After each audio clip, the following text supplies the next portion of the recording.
Hello everyone, welcome to big learning. UGC NET June എക്സാമിനേഷന് വേണ്ടി തയ്യാറാക്കുന്ന എല്ലാവർക്കും ഏണസ്റ്റ് അക്കാഡമിയുടെ മറ്റൊരു ലെക്ചറിലേക്ക് സ്വാഗതം. ഇന്ന് നമ്മൾ ഡിസ്കസ് ചെയ്യാൻ പോകുന്നത് കുറച്ച് PYQs ആണ്, പ്രീവിയസ് ഇയർ ക്വസ്റ്റ്യൻസ്. എന്തുകൊണ്ടാണ് പ്രീവിയസ് ഇയർ ക്വസ്റ്റ്യൻസിന് ഇത്രയും സിഗ്നിഫിക്കൻസ് വരുന്നത്? Because you need to understand, previous year questions അതേപടി തന്നെ റിപ്പീറ്റ് ചെയ്യണമെന്ന് യാതൊരു നിർബന്ധമില്ല. പക്ഷേ ക്വസ്റ്റ്യൻ ഏരിയാസ് ഡെഫിനറ്റ്ലി റിപ്പീറ്റ് ചെയ്യും. അതായത് നമ്മൾ ഡിസ്കസ് ചെയ്യുന്ന ക്വസ്റ്റ്യൻ, പ്രീവിയസ് ഇയർ ക്വസ്റ്റ്യൻ ഏതാണോ ആ റിലേറ്റഡ് ഏരിയയിൽ നിന്നും മറ്റൊരു ചോദ്യം നിങ്ങളുടെ എക്സാമിനേഷനിൽ ഉണ്ടാവും. അപ്പോൾ ആ രീതിയിലാണ് പ്രീവിയസ് ഇയർ ക്വസ്റ്റ്യൻസ് എല്ലാം നമ്മൾ അപ്രോച്ച് ചെയ്യേണ്ടത്. വിതൗട്ട് ഫർദർ ഡിലേ നമുക്ക് ഒരു ഏരിയയിലേക്ക് കടക്കാം. നമ്മൾ ഇന്ന് ഡിസ്കസ് ചെയ്യാൻ പോകുന്നത് ലോജിക്കൽ റീസണിങ് ഏരിയയിൽ നിന്നും പ്രീവിയസ് ക്വസ്റ്റ്യൻ പേപ്പറിൽ പലതവണ വന്നിട്ടുള്ള ക്വസ്റ്റ്യൻ ഏരിയാസ് ആണ്. Okay, let's start. ആദ്യത്തെ ക്വസ്റ്റ്യൻ ഇതാണ്: the product of 3 consecutive integers is divisible by 6. Therefore 3 into 4 into 5 is equal to 60 is divisible by 6. Which type of reasoning is embodied here? അപ്പോൾ types of റീസണിങ്ങിൽ നിന്നാണ് ഈ ചോദ്യം വന്നിരിക്കുന്നത്. ഇപ്പോൾ പറഞ്ഞിരിക്കുന്നത് ഒരു 3 കോൺസിക്യൂട്ടീവ് ഇൻഡിജേഴ്സ് എടുക്കുകയാണെങ്കിൽ അതിൻ്റെ പ്രൊഡക്റ്റ് എപ്പോഴും 6 കൊണ്ട് ഡിവിസിബിൾ ആയിരിക്കും. അങ്ങനെയാണെങ്കിൽ 3 into 4 into 5 60 എന്നതും 6 കൊണ്ട് ഡിവിസിബിൾ ആണ്.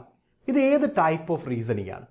സോ പ്രധാനമായിട്ടും റീസണിങ് നമ്മൾ ബ്രോഡ്ലി 2 ടൈപ്പിലേക്കാണ് ക്ലാസിഫൈ ചെയ്യുന്നത്. One is deductive reasoning, second one is inductive reasoning. Deductive reasoning എന്ന് പറഞ്ഞാൽ ഒരു ജനറൽ സ്റ്റേറ്റ്മെന്റിൽ നിന്നും സ്പെസിഫിക്കിലേക്ക് എത്തുവാണെങ്കിൽ അതിനെയാണ് ഡിഡക്റ്റീവ് റീസണിങ് എന്ന് പറയുന്നത്. I show you one example. Deductive reasoning: all men are mortal, എല്ലാ മെന്നും മോർട്ടലാണെന്ന് പറയുന്നു. അതിനുശേഷം സോക്രട്ടീസ് ഒരു മനുഷ്യനാണെങ്കിൽ സോക്രട്ടീസും മോർട്ടൽ ആണ്. സോ ഒരു ജനറൽ സ്റ്റേറ്റ്മെന്റ് ഈസ് ദെയർ. എല്ലാ മെന്നും മോർട്ടൽ ആണെന്ന് പറഞ്ഞൊരു ജനറൽ സ്റ്റേറ്റ്മെന്റ് ആണ്. ആ ജനറൽ സ്റ്റേറ്റ്മെന്റിൽ നിന്നും സ്പെസിഫിക് ആയിട്ട് ഒരു ഇൻഡിവിജ്വലിനെ എടുക്കുന്നു, അദ്ദേഹവും മോർട്ടൽ ആണെന്ന് പറയുന്നു. This type of reasoning is called deductive reasoning. So ഒന്നാമത്തെ ടൈപ്പ് അതാണ്. ഡിഡക്റ്റീവ് കഴിഞ്ഞ് കഴിഞ്ഞാൽ രണ്ടാമത് ഇൻഡക്റ്റീവ് റീസണിങ് ആണ്. ഇൻഡക്റ്റീവ് റീസണിങ് എന്ന് പറഞ്ഞാൽ സ്പെസിഫിക്കിൽ നിന്നും ജനറലൈസ് ചെയ്യുന്നതാണ് ഇൻഡക്റ്റീവ്. നമ്മളൊരു സാമ്പിൾ എടുത്തിട്ട് സാമ്പിളിൻ്റെ ഫീച്ചേഴ്സ് പോപ്പുലേഷനിലും ഉണ്ട് എന്ന് പറയുകയാണെങ്കിൽ അതിനെയാണ് ഇൻഡക്റ്റീവ് റീസണിങ് എന്ന് പറയുന്നത്. ലൈക്ക് ഒരു എക്സാമ്പിൾ പറയുകയാണെങ്കിൽ, ഐ ഹാവ് സീൻ 1000 swans. 1000 അരയന്നങ്ങളെ ഞാൻ കണ്ടു. All of them have been white. ഞാൻ ഈ കണ്ട 1000 അരയന്നങ്ങളും വൈറ്റ് ആയിരുന്നു. അപ്പോൾ ആ സാമ്പിളിനെ വെച്ചുകൊണ്ട് നമ്മൾ പോപ്പുലേഷൻ ഡിഫൈൻ ചെയ്യുകയാണ്. സോ ലോകത്തുള്ള എല്ലാ അരയന്നങ്ങളും വൈറ്റ് ആണ് എന്ന് ഡിഫൈൻ ചെയ്യുകയാണെങ്കിൽ അതിനെയാണ് നമ്മൾ ഇൻഡക്റ്റീവ് റീസണിങ് എന്ന് പറയുന്നത്. So did you got the difference between inductive and deductive? Inductive എന്താണ്? ഒരു സാമ്പിളിൽ നിന്നും ജനറലൈസ് ചെയ്യുന്നതാണ് ഇൻഡക്റ്റീവ്. ഡിഡക്റ്റീവ് എന്താണ്? ജനറൽ സ്റ്റേറ്റ്മെന്റിൽ നിന്നും സ്പെസിഫിക്കിലേക്ക് വരുന്നതിനെയാണ് ഡിഡക്റ്റീവ് എന്ന് പറയുന്നത്. ഓക്കെ, ദെൻ അതുപോലെ അബ്ഡക്റ്റീവ്, ഹൈപ്പോത്തിക്കോ ഡിഡക്റ്റീവ് എന്ന് പറയുന്ന പോലുള്ള മറ്റ് ടൈപ്സ് ഓഫ് റീസണിങ് ഉണ്ട്. ഹൈപ്പോത്തസിസ് സെറ്റ് ചെയ്തുകൊണ്ട് ഒരു അസംഷൻ, ടെൻറ്റേറ്റീവ് കൺക്ലൂഷൻ സെറ്റ് ചെയ്തുകൊണ്ട് നമ്മൾ അസ്യൂം ചെയ്യുകയാണെങ്കിൽ അതിനെയാണ് അബ്ഡക്റ്റീവ് ഓർ ഹൈപ്പോത്തറ്റിക്കോ ഡിഡക്റ്റീവ് ആർഗ്യുമെന്റ് എന്ന് പറയുന്നത്. എക്സാമ്പിളായിട്ട് പറയുകയാണെങ്കിൽ, നമ്മളിപ്പോൾ നമ്മുടെ വീട്ടിലേക്ക് വരുന്നു.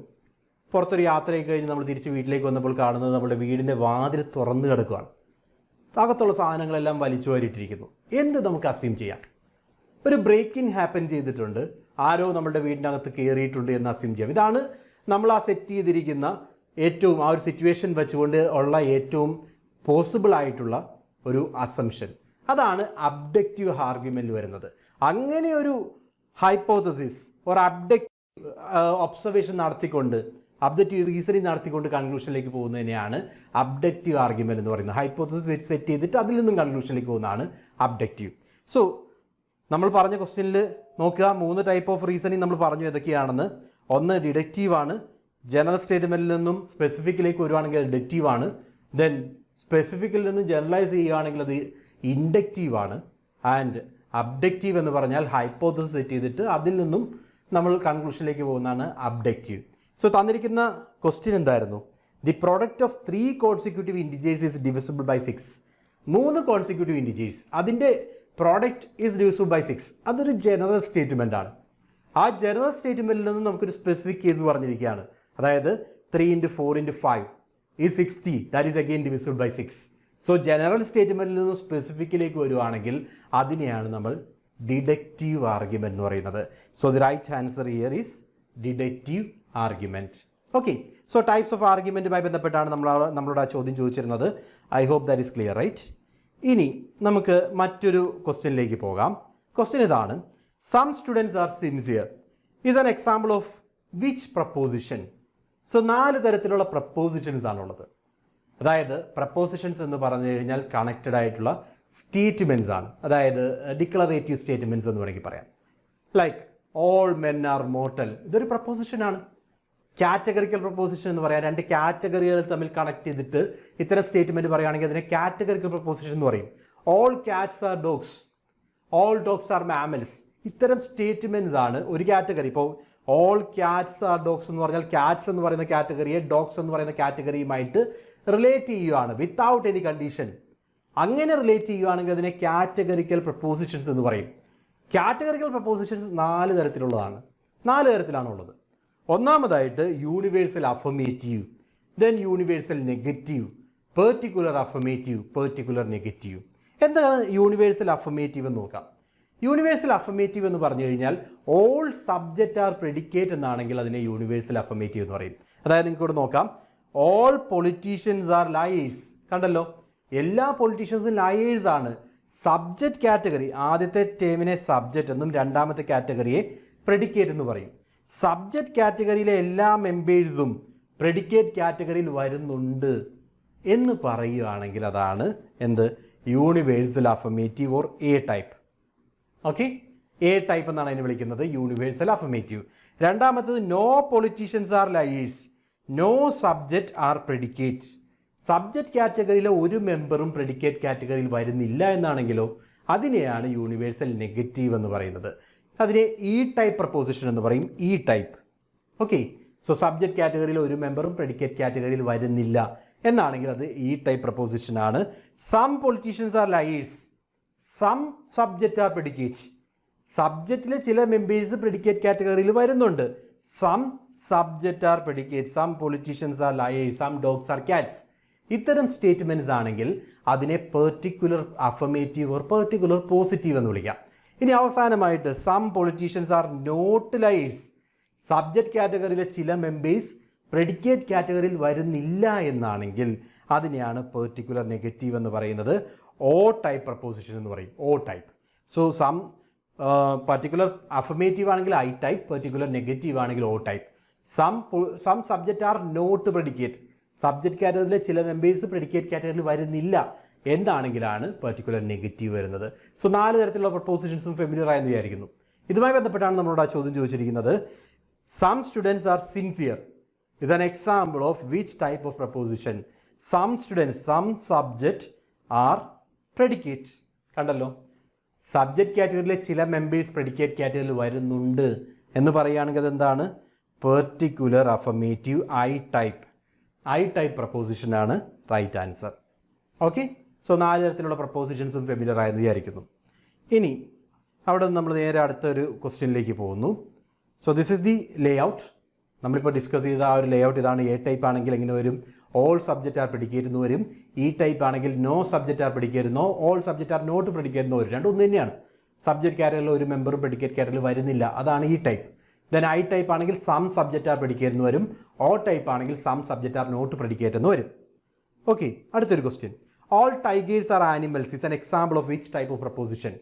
All tigers are animals, all subject are predicate. Subject കാറ്റഗറിയിലെ എല്ലാ മെമ്പേഴ്സും പ്രെഡിക്കേറ്റ് കാറ്റഗറിയിൽ വരുന്നുണ്ട് എന്ന് പറയുന്നത് ഏത് ടൈപ്പ് പ്രപ്പോസിഷനാണ്?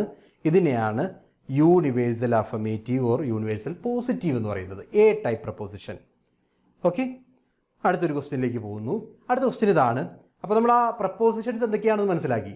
ഇനി പ്രപ്പോസിഷൻസുമായി ബന്ധപ്പെട്ട് നമ്മളോട് ചോദിക്കുന്ന മറ്റൊരു ടോപ്പിക് ഏരിയയാണ് ക്ലാസിക്കൽ സ്ക്വയർ ഓഫ് ഒപ്പോസിഷൻ എന്ന് പറയും. ക്ലാസിക്കൽ സ്ക്വയർ ഓഫ് ഒപ്പോസിഷൻ, അതിൽ നിന്നുമാണ് ഈ ഒരു ചോദ്യം വന്നിരിക്കുന്നത്. All students cleared their examination and few students did not clear the examination. 2 സ്റ്റേറ്റ്മെൻറ്റുകൾ. All students clear their examination എന്ന് പറഞ്ഞാൽ ഏത് ടൈപ്പാണ്? എ ടൈപ്പാണ്, right, universal affirmative. Few students did not clear the examination എന്ന് പറഞ്ഞാൽ അത് ഓ ടൈപ്പാണ്, പെർട്ടിക്കുലർ നെഗറ്റീവ്. സോ യൂണിവേഴ്സൽ അഫർമേറ്റീവും പെർട്ടിക്കുലർ നെഗറ്റീവും വന്നു കഴിഞ്ഞാൽ അതിനെ വിളിക്കുന്ന പേരെന്താണ് എന്നാണ് ചോദിച്ചിരിക്കുന്നത്. അതിനുവേണ്ടി you need to understand what classical square opposition is. എന്താണ് ക്ലാസിക്കൽ സ്ക്വയർ ഓപ്പോസിഷൻ എന്നുള്ള വ്യക്തമായിട്ടുള്ള ധാരണ നമുക്ക് ആവശ്യമാണ്. ക്ലാസിക്കൽ സ്ക്വയർ ഓപ്പോസിഷൻ എന്ന് പറഞ്ഞാൽ this is the immediate inference. നമുക്ക് 2 പ്രപ്പോസിഷൻസ് വരുവാണ്. സബ്ജക്റ്റ് ടേമും പ്രെഡിക്കേറ്റ് ടേമും ഒന്നായിട്ടുള്ള രണ്ട് പ്രപ്പോസിഷൻസ് വരുവാണെങ്കിൽ അതിൽ നിന്ന് നമുക്ക് എടുക്കാവുന്ന ഇമ്മീഡിയറ്റ് ഇൻഫറൻസുകളെയാണ് നമ്മൾ ക്ലാസിക്കൽ സ്ക്വയർ ഓഫ് പൊസിഷൻ കൊണ്ട് കാണിക്കുന്നത്. അതായത് 4 തരത്തിലുള്ള റിലേഷനാണ് അതിൽ നിന്ന് നമുക്ക് എടുക്കാവുന്നത്. നിങ്ങൾക്ക് ഇവിടെ കാണാം എ ടൈപ്പ് ഈസ് ദെയർ, കണ്ടോ, A type all S are P or every S are P, then no S are P, no subject is P എന്ന് പറയുന്നത് E type, I type some subject is P, O type some subject is not P. So ഈ നാല് preposition type വെച്ചുകൊണ്ട് അതിൽ നിന്ന് നമ്മൾ എടുക്കുന്ന immediate ആയിട്ടുള്ള ഇൻഫറൻസുകൾ, അതായത് എയും ഇയും ഒരുമിച്ച് വന്നാൽ അതിനെ കോൺട്രറി എന്ന് വിളിക്കും. എയും ഇയും ഒരുമിച്ച് വന്നാൽ അത് കോൺട്രറി ആണ്. എയും ഐയും ഒരുമിച്ച് വന്നാൽ അത് സബോൾട്ടർനേഷൻ ആണ്. അതേപോലെ തന്നെ ഇയും ഓയും ഒരുമിച്ച് വന്നാൽ അതും സബോൾട്ടർനേഷൻ ആണ്. ദെൻ ഐയും ഓയും ഒരുമിച്ച് വരികയാണെങ്കിൽ അത് സബ് കോൺട്രറി ആണ്. അതേപോലെ എയും ഓയും അല്ലെങ്കിൽ ഇയും ഐയും ഒരുമിച്ച് വന്നാൽ അതിനെ നമ്മൾ എന്ത് വിളിക്കും? കോൺട്രാഡിക്റ്ററീസ് എന്നും വിളിക്കും. ഓക്കെ, ഇതിനെല്ലാത്തിനും മീനിങ് ഉണ്ട്. അതായത് ഇഫ് വി ടേക്ക് കോൺട്രാഡിക്റ്ററി എന്ന് പറഞ്ഞാൽ ആരൊക്കെ തമ്മിലുള്ള ഒപ്പോസിഷൻ ആണ്? ഒന്നെങ്കിൽ എ അല്ലെങ്കിൽ ഒ. എക്ക് ഒരു എക്സാമ്പിൾ പറഞ്ഞ് all politicians are liars. Okay, all politicians are liars എക്ക് എക്സാമ്പിൾ ആണ്. ദെൻ ഒയ്ക്ക് എക്സാമ്പിൾ ആണ് some politicians are not liars. Okay, അതായത് ആ എ സ്റ്റേറ്റ്മെൻറ്റ് പറയുന്നത് എല്ലാ പൊളിറ്റീഷ്യൻസും കള്ളന്മാരാണ്, നുണയന്മാരാണെന്ന് പറഞ്ഞു. ദെൻ ഓ സ്റ്റേറ്റ്മെൻറ്റ് പറയുന്നത് കുറച്ച് പൊളിറ്റീഷ്യൻസ് നുണയന്മാരല്ലെന്നാണ് പറയുന്നത്. ഇത് രണ്ടും ഒരുമിച്ച് ട്രൂ ആവുകയോ ഒരുമിച്ച് ഫോൾസ് ആവുകയില്ല. അത്തരം സ്റ്റേറ്റ്മെൻറ്റ്സിനെയാണ് കോൺട്രാഡിക്റ്ററി എന്ന് പറയുന്നത്. ഒരുമിച്ച് ട്രൂ ആവില്ല, അതേപോലെ ഒരുമിച്ച് ഫോൾസും ആവില്ല. ഓക്കെ, രണ്ടും ഒരുമിച്ച് ശരിയാകാനും പറ്റില്ല, രണ്ടും ഒരുമിച്ച് തെറ്റാനും പറ്റില്ല. അങ്ങനത്തെ സ്റ്റേറ്റ്മെൻറ്റ്സ് ആണ് കോൺട്രാഡിക്റ്ററിയിൽ വരുന്നത്. രണ്ടാമത്തെ കോൺട്രറി ആണ്. കോൺട്രറി എന്ന് പറഞ്ഞാൽ relation is between two universals. അതായത് എ ടൈപ്പിന് എക്സാമ്പിൾ ഓൾ പൊളിറ്റീഷ്യൻസ് ആർ ലയേഴ്സും ഇ ടൈപ്പിന് എക്സാമ്പിൾ നോ പൊളിറ്റീഷ്യൻസ് ആർ ലയേഴ്സും, ഇത് രണ്ടും ഒരുമിച്ച് വന്നാൽ അതിനെയാണ് കോൺട്രറി എന്ന് പറയുന്നത്. അതായത് A type all politicians are liars, എല്ലാവരും നുണയന്മാരാണ്. E type no politicians are liars, ആരും നുണയന്മാരല്ല. രണ്ടും ഒരുമിച്ച് നിലനിൽക്കൂ? രണ്ടും ഒരുമിച്ച് നിലനിൽക്കില്ല. True value is not there. പക്ഷേ രണ്ടും ഒരുമിച്ച് ഫോൾസ് ആകാം. False value is there. അതിൻ്റെ എക്സ്പ്ലനേഷൻ പറയുന്നില്ല, ജസ്റ്റ് കൺസെപ്റ്റ് ഓർക്കുക. രണ്ടും ഒരുമിച്ച് ഫോൾസ് ആകാം, രണ്ടും ഒരുമിച്ച് ട്രൂ ആകാൻ പറ്റില്ല. ഫോൾസ് ആകാൻ പറ്റുമെന്ന് പറയാനുള്ള കാരണം യൂണിവേഴ്സൽ ഫോൾസ് ആയി കഴിഞ്ഞാൽ കിട്ടുന്നത് പർട്ടിക്കുലർ ആണ്. സം പൊളിറ്റീഷ്യൻസ് ആർ ലയേഴ്സ് എന്നും some politicians are not liars എന്നും കിട്ടും. കുറച്ച് പേര് കള്ളന്മാരാണ്, കുറച്ച് പേര് കള്ളന്മാരല്ല. അതൊരുമിച്ച് നിലനിൽക്കും. അതാണ് ഫോൾസ് ആകാം എന്നാൽ ട്രൂ ആകാൻ പറ്റില്ല എന്ന് പറഞ്ഞാൽ അതാണ് കോൺട്രറി. ഇതിനടുത്ത് സബ് കോൺട്രറി ആണ്. സബ് കോൺട്രറി എന്ന് പറഞ്ഞാൽ ഐയും ഓയും തമ്മിലുള്ള റിലേഷനെയാണ് നമ്മൾ സബ് കോൺട്രറി എന്ന് പറയുന്നത്. അതായത് പെർട്ടിക്കുലേഴ്സ് തമ്മിലുള്ള റിലേഷൻ.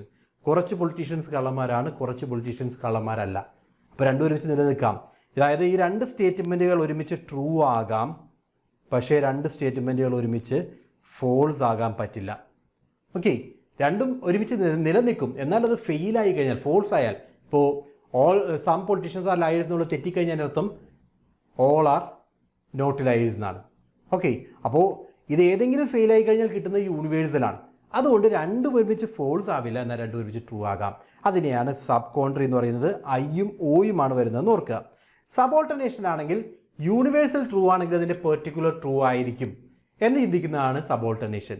ഇപ്പോൾ യൂണിവേഴ്സൽ പറയുന്നത് ഓൾ പൊളിറ്റീഷ്യൻസ് ആർ ലയേഴ്സ് എന്ന് പറയുന്നത് ശരിയാണെങ്കിൽ സം പൊളിറ്റീഷ്യൻസ് ആർ ലയേഴ്സ് എന്ന് പറയുന്ന ഐ സ്റ്റേറ്റ്മെൻറ്റ് എപ്പോഴും ശരിയായിരിക്കും. എല്ലാ പൊളിറ്റീഷ്യൻസും കള്ളന്മാരാണെന്ന് എന്ന് പറഞ്ഞു കഴിഞ്ഞാൽ അതിൽ നിന്ന് കുറച്ച് പൊളിറ്റീഷ്യൻസ് എടുത്തു കഴിഞ്ഞാൽ അവരും കള്ളന്മാരായിരിക്കും. അതാണ് അതിൻ്റെ മീനിങ്. എ ട്രൂ ആണെങ്കിൽ ഐ ട്രൂ ആയിരിക്കും, ഇ ട്രൂ ആണെങ്കിൽ ഓ ട്രൂ ആയിരിക്കും. ഇതാണ് സബോൾട്ടർനേഷൻ കൊണ്ട് ഉദ്ദേശിക്കുന്നത്. അപ്പോൾ ഇത്രയും കൺസെപ്റ്റുകളാണ് വരുന്നത്. ആ കൺസെപ്റ്റുകളിൽ നിന്നും നമ്മൾ ചോദിച്ചിരുന്ന ക്വസ്റ്റ്യൻ നോക്കുക. All students clear their examination, അത് ഏത് ടൈപ്പാണ്? എ ടൈപ്പാണ്. അതേപോലെ few students did not clear the examination എന്ന് പറയുന്നത് ഓ ടൈപ്പാണ്. അപ്പോൾ എയും ഓയും ഒരുമിച്ച് വന്നു കഴിഞ്ഞാൽ അത് എന്ത് റിലേഷനെ കാണിക്കുന്നു? എയും ഓയും ഒരുമിച്ച് വന്നു കഴിഞ്ഞാൽ അതിനെയാണ് നമ്മൾ കോൺട്രാഡിക്റ്ററീസ് എന്ന് പറയുന്നത്. എ ഒ ഇ ഐ ഇവ ഒരുമിച്ച് വരുമ്പോഴാണ് ഇത് കോൺട്രാഡിക്റ്ററി ആവുന്നത്. So the right answer is contradictories. Okay, classical square of position വളരെ ഇമ്പോർട്ടൻ്റ് ആയിട്ടുള്ള കൺസെപ്റ്റാണ്. സ്ഥിരമായിട്ടും ഇപ്പോൾ റീസെൻറ്റ് ക്വസ്റ്റ്യൻ പേപ്പറിൽ വരെ ക്ലാസിക്കൽ സ്ക്വയർ ഓഫ് പൊസിഷനുമായിട്ട് ബന്ധപ്പെട്ട് ക്വസ്റ്റ്യൻസ് ചോദിച്ചിട്ടുണ്ട്. അപ്പോൾ അത്രയും സിഗ്നിഫിക്കൻ്റ് ആയുള്ള ഒരു ക്വസ്റ്റ്യൻ ഏരിയ ആയിട്ട് അതിനെ കരുതുക. ഓക്കെ, അതിൽ നിന്നും അടുത്തൊരു ക്വസ്റ്റ്യൻ നമുക്ക് കാണാം. Which of the following propositions both can be true simultaneously but both cannot be false simultaneously. രണ്ടും ഒരുമിച്ച് ട്രൂ ആകും, പക്ഷേ രണ്ടും ഒരുമിച്ച് ഫോൾസ് ആവില്ല. അതേത് ടൈപ്പാണ്? നമ്മളിവിടെ മാർക്ക് ചെയ്തിട്ടുണ്ട്. സബ് കോൺട്രറി ആണെങ്കിൽ രണ്ടും ഒരുമിച്ച് ട്രൂ ആകും, സബ് കോൺട്രറി ആണെങ്കിൽ രണ്ടും ഒരുമിച്ച് ഫോൾസ് ആവില്ല. ഇതാണ് നമ്മൾ ചോദിച്ചിരിക്കുന്നത്, റൈറ്റ്? ചോദിച്ചിരിക്കുന്നത് എന്താ? Both can be true simultaneously but both cannot be false simultaneously. രണ്ടും ഒരുമിച്ച് ട്രൂ ആകാം, പക്ഷേ രണ്ടും ഒരുമിച്ച് ഫോൾസ് ആകാൻ പറ്റില്ല. പെർട്ടിക്കുലർ സിമ്പിൾ റിലേഷൻ ആണ്. അതിനെ നമ്മൾ എന്ത് വിളിക്കും? സബ് കോൺട്രറി എന്ന് വിളിക്കും. ഐയും ഓയും ഒരുമിച്ച് വരുന്ന സാഹചര്യമാണ് പറഞ്ഞിരിക്കുന്നത്. ഓക്കെ, സോ നമ്മളിന്ന് കുറച്ച് പ്രീവിയസ് ഇയർ ക്വസ്റ്റ്യൻസ് കണ്ടു. ലോജിക്കൽ റീസണിങ്ങുമായി ബന്ധപ്പെട്ടാണ്. പല ആളുകൾക്കും ഏറ്റവും ഡിഫിക്കൽട്ട് ആവുന്ന ഒരു സബ്ജക്റ്റാണ് ലോജിക്കൽ റീസണിങ്. എന്നാൽ കൃത്യമായിട്ടുള്ളൊരു പഠനത്തിലൂടെ നമുക്ക് വളരെ ഈസിയാക്കി മാറ്റാവുന്ന ഒരു ഏരിയ കൂടിയാണ് ലോജിക്കൽ റീസണിങ്. അപ്പോൾ UGC നെറ്റ് ജൂൺ എക്സാമിനേഷന് വേണ്ടിയുള്ള ഒരു വ്യക്തമായിട്ടുള്ള പ്രിപ്പറേഷൻ നിങ്ങൾ ആഗ്രഹിക്കുന്നുണ്ടെങ്കിൽ ഏണസ്റ്റ് അക്കാഡമിയുടെ ജൂൺ ബാച്ചിലേക്ക് ഇപ്പോൾ ജോയിൻ ചെയ്യാം. 2 വർഷത്തെ വാലിഡിറ്റിയോട് കൂടിയാണ് ജൂൺ ബാച്ച് ഞങ്ങൾ ഓഫർ ചെയ്യുന്നത്. സോ എത്രയും പെട്ടെന്ന് ജോയിൻ ചെയ്യുക. കൂടുതൽ ഇൻഫർമേഷന് വേണ്ടി നിങ്ങൾക്ക് താഴെ കാണുന്ന ലിങ്കിൽ രജിസ്റ്റർ ചെയ്യാം, കോൺടാക്റ്റ് ചെയ്യുക. So that's it. Thank you everyone. By.